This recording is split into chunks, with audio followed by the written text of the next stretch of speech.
అనంత కరుణామయుడు అపార కృపాశీలుడైన అల్లాహ్ పేరుతో ప్రారంభిస్తున్న సూర్య అన్నజ్మే ప్రవేశిక.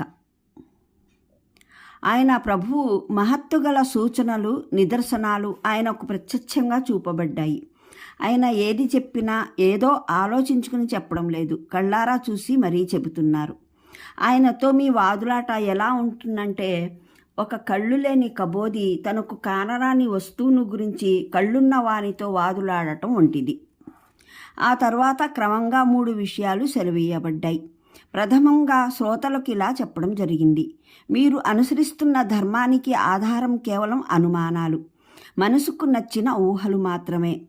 మీరు లాత్, మనాత్, ఉజ్జా వంటి కొన్ని దేవతా విగ్రహాలను ఆరాధ్యులుగా చేసుకుని పెట్టుకున్నారు. నిజానికి దైవత్వంలో వారి వాటా నామ మాత్రంగా కూడా లేదు. మీరు దైవదూతల్ని దేవుని కుమార్తెలుగా నిర్ణయించుకున్నారు. వాస్తవంగానైతే కుమార్తెల్ని మీరు మీకోసమే సిగ్గుచేటుగా తలపోస్తారు. మీ అంతటా మీరు ఊహించుకున్నారు, మీ ఈ ఆరాధ్యులు పరమప్రభువు అల్లాహ్ సన్నిధానంలో మీ పనులు చేయించి పెడతారని. నిజానికైతే సన్నిహిత దైవదూతలందరూ కలిసి కూడా అల్లాహ్ చేత ఒక్క మాటనైనా ఒప్పించలేరు. మీరు అవలంబిస్తున్న ఇటువంటి నమ్మకాలలో ఏ ఒక్కటి కూడా ఏదైనా జ్ఞానం ఆధారంగా, నిదర్శనం మూలంగా ఏర్పడలేదు. వాస్తవంగా ఇవి మీ వాంఛలు, ఆకాంక్షలు మాత్రమే. వీటి కొరకు మీరు కొన్ని మూఢనమ్మకాలను యథార్థాలని భావించుకున్నారు. ఇదొక మౌలికమైన దోషం. ఇందులో మీరంతా మునిగిపోయారు. వాస్తవికతకు అనుగుణ్యమైనదే నిజమైన ధర్మం. మరి వాస్తవికత అన్నది జనుల ఆకాంక్షలను అనుసరించి ఉండదు. వారు దేన్ని వాస్తవికత అని భావిస్తే అదే వాస్తవికత అయిపోవడానికి. వాస్తవికతతో సానుకూలత సిద్ధించడానికి ఊహలు, అనుమానాలు కాదు, జ్ఞానం అవసరం. ఆ జ్ఞానం మీకు అందజేస్తూ ఉంటే మీరేమో దానికి విముఖులవుతున్నారు. పైగా మీకు సరైన మాటను అందజేస్తున్న వ్యక్తిని దారి తప్పినవాడుగా పరిగణిస్తున్నారు. మీరు ఈ తప్పునకు పాల్పడటానికి ఈ అసలు కారణం, మీకు అసలు పరలోకం పట్ల ఎటువంటి చింత లేదు. కేవలం ప్రపంచమే మీ లక్ష్యమైపోయింది. అందువల్ల వాస్తవికత జ్ఞానము మీరు ఆర్జించడం లేదు. పైగా మీరు అనుసరిస్తున్న నమ్మకాలు సత్యానికి అనుగుణంగా ఉన్నాయా లేదా అన్న విషయం పట్లను మీకు ఎలాంటి శ్రద్ధ లేదు.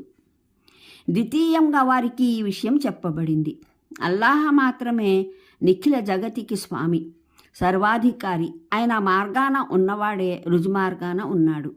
ఆయన దారికి దూరమైన వాడే మార్గభ్రష్టుడు, మార్గవిహీనుడు. మార్గవిహీనుడి మార్గవిహీనత రుజుమార్గగాముని రుజుగమనం ఆయనకు దాగిలేదు. ప్రతి ఒక్కరి ఆచరణ ఆయనకు తెలిసినదే. ఆయన సన్నిధిలో చెడుకు ప్రతిఫలం చెడుగాను, మంచికి పరిణామం మంచిగాను ప్రాప్తమై తీరుతుంది. అసలు తీర్పు జరిగేది మీ ఊహలు, ధీమాల ఆధారంగా, మిమ్మల్ని మీరు ఏమని భావించుకుంటున్నారన్న దాని ఆధారంగా కాదు. మీ మాటల్లో మీ పరిశుద్ధతను గురించి ఎంతేసి సుదీర్ఘమైన వాదనలు చేస్తున్నారో దాని ఆధారంగానూ కాదు. నిజానికి తీర్పు జరిగేది దేవుని జ్ఞానంలో మీరు ధర్మనిష్ట గలవారేనా కాదా అన్న విషయం ఆధారంగానే. మీరు మహా అపరాధాలకు దూరంగా ఉంటూ ఉన్నట్లయితే ఆయన కారుణ్యం ఎంతో విశాలమైంది. చిన్న చిన్న తప్పిదాలను ఆయన ఇట్టే మన్నించి వేస్తాడు. తృతీయంగా సత్యధర్మంలోని మౌలికమైన అంశాలు జనుల సమక్షంలో ఉంచబడ్డాయి. ఇవి దివ్య ఖురాన్ అవతరణకు ఎన్నో శతాబ్దుల క్రితం మహానీయ ఇబ్రాహీం, మహానీయ మూసా అలైహిస్సలాంలకు ప్రసాదించిన గ్రంథాలలో వివరించబడినవే. తద్వారా మహానీయ ముహమ్మద్ సల్లల్లాహు అలైహి వసల్లం ఏదో కొత్త ధర్మం, వింత ధర్మం తీసుకొచ్చాడన్న అపోహలో పడిపోకుండా ఉండాలని ఉద్దేశించబడింది. దీని ద్వారా జనులకు తెలిసిపోవాలి, ఈ సూత్రప్రాయమైన వాస్తవాలు సదా దేవుని ప్రవక్తలు వివరిస్తూ ఉన్నవే. దీనితో పాటు ఆ ప్రస్తావిత గ్రంథాలలోని ఈ విషయాన్ని ఉటంకించడం జరిగింది. ఆద్, సమూద్, నూహ్ జాతి, లూత్ జాతి ప్రజల సర్వ వినాశం ఏదో యాదృచ్ఛిక ఘటనల ఫలంగా జరిగింది కాదని, వారు అనుసరించిన అన్యాయపరమైన తిరుగుబాటు వైఖరులకు శాస్తిగానే అల్లాహ్ వారిని సంహరించాడని, ఆ వైఖరినే మక్కా తిరస్కారులు నేడు మానుకోవడానికి ఏ విధంగానూ సిద్ధమవడం లేదని వివరించడము జరిగింది. ఈ విషయాలు సెలవిచ్చిన తర్వాత ఆ ప్రసంగం ఇలా ముగిసింది. తీర్పు గడియ అతి సమీపాన వచ్చేసింది. దాన్ని ఎవ్వరూ తప్పించలేరు. ఆ గడియ రాకముందే మహానీయ ముహమ్మద్ సల్లల్లాహు అలైహి వసల్లం దివ్య ఖురాన్ ద్వారా మిమ్మల్ని హెచ్చరించడము జరుగుతోంది. పూర్వపు జనులకు ఇలాగే హెచ్చరించబడేది. ఇప్పుడు మీకు విచిత్రంగా అనిపిస్తున్నది ఇదే విషయమా? దీన్నే మీరు అపహసిస్తున్నారా? దీన్నే మీరు వినడానికి ఇష్టపడటం లేదా?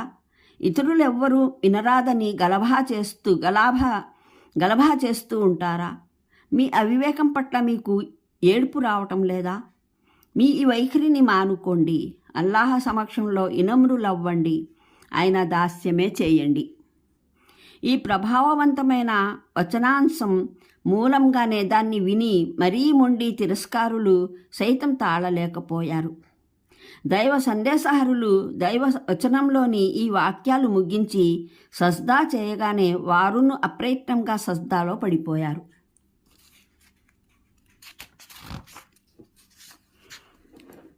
అనంత కరుణామయుడు అపార కృపాశీలుడైన అల్లాహ్ పేరుతో ప్రారంభిస్తున్నాను. సూర అన్నాజ్మే 1వ ఆయత్ నుంచి